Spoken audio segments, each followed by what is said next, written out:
बिस्मिल्लाहिर्रहमानिर्रहीम। अल्लाहुम्मा सल्लि अला मुहम्मदिन व आले मुहम्मद। दमिश्क का मारूफ ताजर अब्दुल करीम रात के पिछले पहर सड़कों पे टहल रहा था। डॉक्टरों के मुताबिक उसके पास हफ्ता या 10 दिन से ज्यादा वक्त नहीं था। डॉक्टरों ने उसे अमेरिका इलाज के लिए जाने का कहा था। वहाँ भी काफी महंगे इलाज के बाद डॉक्टरों ने उसे समझाया कि आपके पास ज्यादा मोहलत नहीं है। दानिशमंदी यही होगी कि बाकी का कीमती वक्त आप अपने बीवी बच्चों के साथ गुजारें। आज रात के इस पहर वो बेखबरी के आलम में न जाने कितनी देर टहलता रहा। उसकी सोचों का तसलसल तब टूटा जब टहलते टहलते वो एक तंग से बेरोनक पुल पर पहुंचा। सड़क पर दूसरी तरफ स्ट्रीट लाइट के नीचे एक जवान खातून किसी आदमी से गुफ्तगू कर रही थी।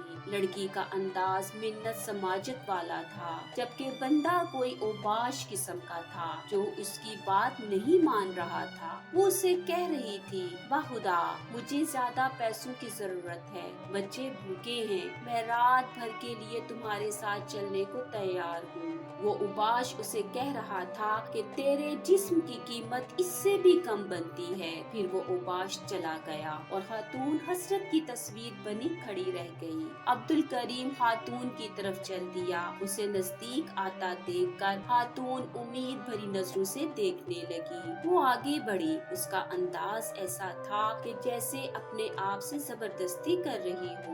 उसने अब्दुल करीम के करीब होते हुए पूछा, क्या मूड है? वो पीछे हटा और नरमी से जवाब दिया, ऐसी कोई बात नहीं, दरअसल मैंने अभी गुजरते हुए उस आदमी के साथ तुम्हारी थोड़ी सी गुफ्तगू सुनी है। मुझे बताओ मेरी बहन, तुम्हारा क्या मसला है? अब्दुल करीम की ये शरीफाना बात सुनकर वो यकदम रूहानसी हो गई और बोली, मुझे जनाब अमीर अलैहिस्सलाम की कसम है, मैं ऐसी औरत नहीं हूँ जो इस वक्त घर से निकलकर सड़क पर किसी का इंतजार करे, मगर मैं बहुत मजबूरी के आलम में इस वक्त इस जगह खड़ी हूँ। अब्दुल करीम को लगा जैसे किसी ने उसका दिल मुट्ठी में ले लिया हो। उसने मजीद नरमी से कहा, बहन मुझे बताओ क्या बात है? वो बोली, मैं एक बेवा औरत हूँ, मेरे छोटे छोटे बच्चे हैं, शोहर को फोत हुए साल होने को है। शुरू में तो पड़ोसी रिश्तेदार कुछ मदद कर देते थे, फिर आहिस्ता आहिस्ता सबने हाथ खींच लिया। घर में राशन नाम की कोई चीज नहीं है, किराएदार का सब्र भी खत्म हो गया है। उसने कल शाम तक आखिरी मोहलत दी है कि अगर किराया न दिया तो घर से निकाल देगा। मेरे पास अब और कोई चारा नहीं रहा सिवाय इसके कि अपने आप को। ये कहते हुए उसकी आवाज बैठ गई। वो जल्दी से बोला, ऐ मेरी बहन, मुझे अपना एड्रेस बताओ। फिक्र करने की कोई जरूरत नहीं है, अपने घर जाओ, इंशाअल्लाह सब ठीक हो जाएगा। खातून बेयकीनी के अंदाज में उसकी तरफ देख रही थी। अब्दुल करीम ने कहा, तुम अपना एड्रेस बताओ और चली जाओ। वो एड्रेस बताकर चली गई। अब्दुल करीम ने घर पहुंचकर काफी मिकदार में नकदी ली और गाड़ी ड्राइव करते हुए शहर के 24 घंटे खुले रहने वाले स्टोर से राशन की बड़ी मिकदार वैन में भरी और खातून के बताए हुए एड्रेस पे पहुंचकर सारा राशन उसके घर उतारा। बाकी की रकम खातून को दी और कहा, सुबह किराएदार से वो खुद बात कर लेगा, इंशाअल्लाह हर महीने महसूस रकम आप तक पहुंचा दी जाएगी। ये कहकर जल्दी से बिना कुछ कहे सुने वापस मुड़ गया। खातून आंसू भरी निगाहों से देखती रह गई। जल्द ही वो घर पहुंच गया। उसकी कैफियत अब काफी मुख्तलिफ थी। उसके अंग अंग से खुशी फूट रही थी। कुछ घंटों पहले उसकी जो हालत थी वो अब यकसर बदल गई थी। अब उसे हफ्ता 10 दिन गुजारने की जो फिक्र थी वो थोड़ी कम हो गई थी। हफ्ता 10 दिनों का ख्याल आते ही उसने कागज कलम लेकर खातून का एड्रेस लिखकर वसीयत लिखी कि हर माह बाकायदगी से एक माकूल रकम इस एड्रेस पे भिजवाई जाए। अब उसे लग रहा था कि उसने अपने आखिरी सफर के लिए थोड़ी बहुत तैयारी कर ली है। फिर हफ्ता गुजर गया, 10 दिन गुजर गए, फिर मजीद 10 दिन और पूरे 15 दिन गुजर गए।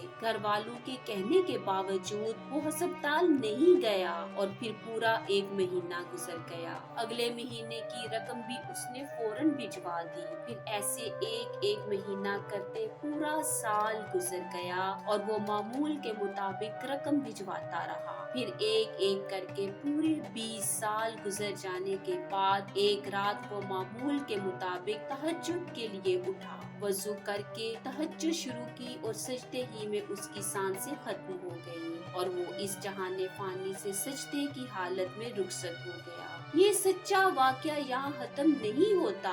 असल बात तो यहाँ से शुरू होती है। घर वाले जब सुबह उठे तो उसको सजदे की हालत में मुर्दा पाया। अफसोस के साथ साथ घर वालों को इस बात की खुशी भी थी कि अच्छी और मुबारक मौत हुई है। खैर, तदफीन के बाद 20 साल पहले लिखी गई वसीयत देखी गई जिसमें अब्दुल करीम के हाथ से लिखा गया एड्रेस और हर माह रकम भेजने का कहा गया था। वसीयत पढ़ने के बाद औलाद को पता चला कि तदफीन के सिलसिले में रकम भेजने में 7 दिन की ताखीर हो चुकी है। अब्दुल करीम की बीवी और बेटे आंखों में आंसू लिए रकम लेकर एड्रेस पर पहुँचे तो दरवाजा खटखटाने पर एक 50 साला खातून बाहर आई। सलाम दुआ के बाद ताजर के बड़े बेटे ने खातून से मुअद्दब अंदाज में कहा, हम आपके लिए वालिद साहब की तरफ से जो माहाना रकम महसूस है वो देने आए हैं और माजरत चाहते हैं कि रकम की अदायगी 7 दिन लेट हो गई। वो असल में खातून जल्दी से बोली, अरे नहीं, कोई बात नहीं, आपके वालिद साहब के हम पर बेहदो हिसाब एहसानात हैं। आप लोग मेरी तरफ से उनको बहुत बहुत शुक्रिया कहिएगा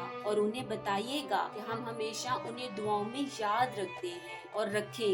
मैं 2-1 दिनों में अपने बेटे को साथ लेकर अब्दुल करीम साहब की खिदमत में मिठाई देने हाजिर होंगी। मेरी तरफ से बज़द एहतराम उन्हें ये भी कहिएगा कि अब उन्हें रकम भेजने की जरूरत नहीं है। बेटा हैरानी से बोला, क्यों, अब जरूरत क्यों नहीं है? खातून ने खुशी के आंसू में मिली आवाज में जवाब दिया, अल्लाह के फजल और अब्दुल करीम साहब की नवाजिशों की वजह से महीना पहले मेरे बड़े बेटे की मुलाजमत लगी थी और 7 दिन पहले ही बेटे को उसकी पहली तनख्वाह मिली है। खातून रवानी में पता नहीं क्या क्या बोले जा रही थी, जबकि अब्दुल करीम के घर वालों के कानों में खातून का यही जुमला अटक कर रह गया, 7 दिन पहले ही मेरे बेटे को उसकी पहली तनख्वाह मिली, 7 दिन पहले ही मेरे बेटे को उसकी पहली तनख्वाह मिली। दुआ है कि रब ताला हमें अपने मखलूक की मदद करने की तौफीक अता करे। अल्लाहुम्मा सल्ली अला मुहम्मदिन व आले मुहम्मद।